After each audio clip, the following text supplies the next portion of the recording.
First, you'll need to make a slip knot. Pull a length of yarn from the skein and make a circle approximately 8 inches or 20.5 centimeters from the end, like you see here.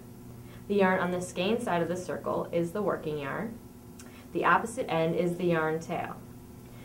Now you'll slip the Knook under the yarn in the center of the circle and pull both ends to tighten, like so.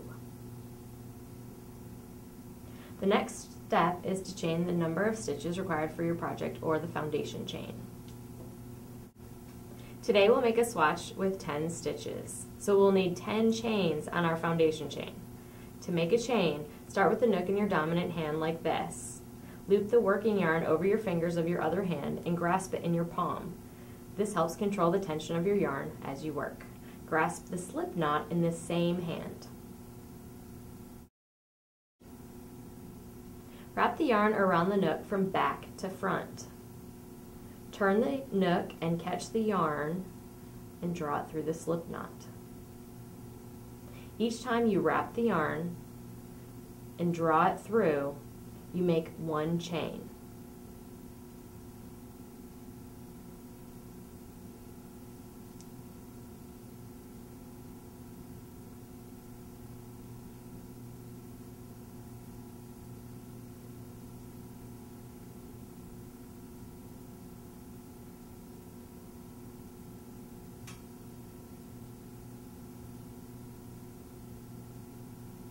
Now we have 10 chains on our foundation chain, and Sarah will get us started by showing us how to pick up stitches.